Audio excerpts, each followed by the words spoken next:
Cinema ಅಂದ್ರೆ entertainment ಅನ್ಕೊಂಡಿದ್ದೀರಾ? ಹಾಗಾದ್ರೆ ಈ ವಿಡಿಯೋ ನಿಮ್ಗಲ್ಲ. ಯಾಕಂದ್ರೆ ಇವತ್ತು ನಾವು ಮಾತಾಡ್ತಿರೋದು ರಕ್ತ, ಮಾಂಸ ಮತ್ತು ಕ್ರೌರ್ಯದ ಪರಮಾವಧಿ ಬಗ್ಗೆ. ಮಾರ್ಕೋ 2024ರಲ್ಲಿ ಈ ಹೆಸರು ಕೇಳಿದ್ರೆ ಸಾಕು, ಆ ಕಟೌಟ್ ಕಣ್ಣ ಮುಂದೆ ಬರ್ತಾ ಇತ್ತು. ಆದ್ರೆ ಈಗ ಬರ್ತಿರೋ ಕಾಟ್ಲನ್ ಆ ಮಾರ್ಕೋ ಬಿಟ್ಟ ಹಾದಿಯಲ್ಲಿ ಹೆಜ್ಜೆ ಇಡ್ತಿಲ್ಲ. ಬದಲಿಗೆ ಆ ಹಾದಿಯನ್ನೇ ಸ್ಮಶಾನ ಮಾಡೋಕೆ ಬರ್ತಿದೆ. ಇದು ಜಸ್ಟ್ ಕ್ಯಾರೆಕ್ಟರ್ ಅಲ್ಲ, ಇದು ಇಂಡಿಯನ್ ಸಿನಿಮಾದ ಮೋಸ್ಟ್ ಡೇಂಜರಸ್ ಸೈಕೋ ಥ್ರಿಲ್ಲರ್ ಆಗೋದ್ರಲ್ಲಿ ಡೌಟೇ ಇಲ್ಲ. ಈ ಸಿನಿಮಾದ ಇಂಟೆನ್ಸಿಟಿ ಅರ್ಥ ಮಾಡ್ಕೋಬೇಕಾದ್ರೆ ಇದರ ಹಿಂದೆ ಇರೋ ದೈತ್ಯರನ್ನ ನೋಡಿ. ಒಂದ್ ಕಡೆ ಹೋಂಬಾಳೆ ಫಿಲ್ಮ್ಸ್, ಇವ್ರು ಮುಟ್ಟಿದ್ದೆಲ್ಲ ಚಿನ್ನ, ಇವ್ರು KGF ಮೂಲಕ ಮಷಿನ್ ಗನ್ ಹಿಡಿಸಿದವರು.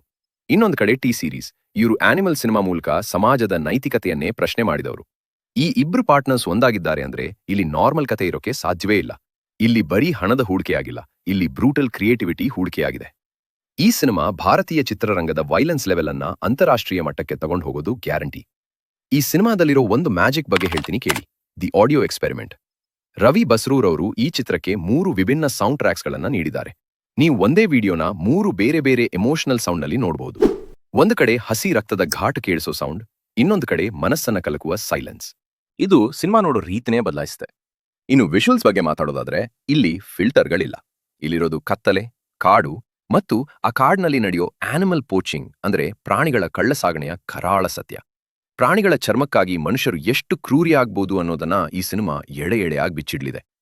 ಎಲ್ರೂ ಮಾರ್ಕೋ ಬಗ್ಗೆ ಮಾತಾಡ್ತಿದ್ದಾರೆ, ಆದ್ರೆ ನಾನ್ ಹೇಳ್ತಿರೋದು ಈ ಸಿನಿಮಾದ ಹೊಸ ಮುಖ ಆಂಟೋನಿ ವರ್ಗೀಸ್ ಬಗ್ಗೆ. ಇವರು ಕೇವಲ ಮಾಸ್ ಹೀರೋ ಅಲ್ಲ, ಇವರು ರಾ ಪವರ್ ಹೌಸ್. RDX ಸಿನಿಮಾದಲ್ಲಿ ನೀವು ಅವರ ಕಿಕ್ ನೋಡಿದ್ದೀರಾ, ಆದ್ರೆ ಇಲ್ಲಿ ನೀವು ಅವರ ಕ್ರೌರ್ಯ ನೋಡ್ತೀರಾ. ಇವ್ರು ಮಾಡೋ ಫೈಟ್ ಹೇಗಿರುತ್ತೆ ಅಂದ್ರೆ ಅಲ್ಲಿ ಕೊರಿಯೋಗ್ರಫಿ ಇರಲ್ಲ, ಅಲ್ಲಿ ಕೇವಲ ಪ್ರಾಣಿಬಲ ಇರುತ್ತೆ. ಶೇನ್ ನಿಗಮ್ ಅವರ ಆ ಸಾಫ್ಟ್ ಇಂಟೆನ್ಸಿಟಿಗಿಂತ ಆಂಟೋನಿ ಅವರ ಈ ರಗಡ್ ಸ್ಟೈಲ್ ಸಿನಿಮಾಗೆ ಒಂದು ಹೊಸ ಆಯಾಮ ನೀಡಿದೆ. ಈ ಸಿನಿಮಾದಲ್ಲಿ ಒಂದು ಭಯಾನಕ ವಿಷಯ ಅಂದ್ರೆ ಜೆಂಡರ್ ನ್ಯೂಟ್ರಲ್ ವೈಲೆನ್ಸ್. ಸಾಮಾನ್ಯವಾಗಿ ಸಿನಿಮಾಗಳಲ್ಲಿ ಹೆಣ್ಣು ಮಕ್ಕಳನ್ನ ಸಾಫ್ಟ್ ಆಗಿ ತೋರಿಸ್ತಾರೆ, ಆದ್ರೆ ಇಲ್ಲಿ ಎಲ್ರೂ ಸೈಕೋಗಳೇ. ಗನ್ ಹಿಡಿದಿರೋ ಹುಡುಗಿ ಇರ್ಬೋದು ಅಥವಾ ಬೆಂಕಿಯಲ್ಲಿ ಬೇಯ್ತಿರೋ ಮನುಷ್ಯನಿರ್ಬೋದು, ಇಲ್ಲಿ ಯಾರೂ ಸೇಫ್ ಇಲ್ಲ. ಇದು ಕೇವಲ ಹೈಪ್ ಕ್ರಿಯೇಟ್ ಮಾಡಕ್ಕೆ ಮಾಡಿರೋ ಸಿನಿಮಾವಲ್ಲ, ಇದು ಸಮಾಜದ ಒಂದು ಕರಾಳ ಮುಖವನ್ನ ತೋರಿಸೋ ಪ್ರಯತ್ನ.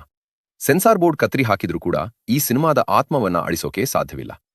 ಸೊ ಫ್ರೆಂಡ್ಸ್, ಇದು ಜಸ್ಟ್ ಟ್ರೇಲರ್ ಅಷ್ಟೇ ಅಲ್ಲ, ಇದು ನಮಗೆ ಸಿಕ್ಕಿರೋ ವಾರ್ನಿಂಗ್. 2026ರಲ್ಲಿ ಈ ಸಿನಿಮಾ ರಿಲೀಸ್ ಆದಾಗ ಥಿಯೇಟರ್ಗಳು ಸ್ಮಶಾನವಾಗುತ್ತೋ ಅಥವಾ ಇತಿಹಾಸ ಸೃಷ್ಟಿಸುತ್ತೋ ಅನ್ನೋದನ್ನ ಕಾದ್ ನೋಡ್ಬೇಕು. ನಿಮ್ಗೇನನ್ಸುತ್ತೆ? ಹೊಂಬಾಳೆ ಫಿಲ್ಮ್ಸ್ ಈ ಬಾರಿಯೂ ದಾಖಲೆ ಮುರಿತಾ? ಕಾಮೆಂಟ್ ಸೆಕ್ಷನ್ ಅಲ್ಲಿ ನಿಮ್ಮ ಅಭಿಪ್ರಾಯ ತಿಳಿಸಿ. ವಿಡಿಯೋದಲ್ಲಿರೋ ಮಾಹಿತಿ ಇಷ್ಟ ಆಗಿದ್ರೆ ಮತ್ತು ಇಂತಹ ಇನ್ನಷ್ಟು ಇಂಟೆನ್ಸ್ ಅನಾಲಿಸಿಸ್ ಬೇಕಾದ್ರೆ ಈಗಲೇ ವಿಡಿಯೋಗೆ ಲೈಕ್ ಮಾಡಿ. ನಿಮ್ಮ ಸಿನಿಮಾ ಪ್ರೇಮಿ ಫ್ರೆಂಡ್ಸ್ಗೆ ಈ ವಿಡಿಯೋನೇ ಶೇರ್ ಮಾಡಿ. ಅಂಡ್ ಮರೆಯದೆ ನಮ್ಮ ಚಾನೆಲ್ಗೆ ಸಬ್ಸ್ಕ್ರೈಬ್ ಆಗಿ ಬೆಲ್ ಐಕಾನ್ ಪ್ರೆಸ್ ಮಾಡಿ. ಸಿನಿಮಾ ಅಂದ್ರೆ ಕ್ರೇಜ್, ಕ್ರೇಜ್ ಅಂದ್ರೆ ನಾವು.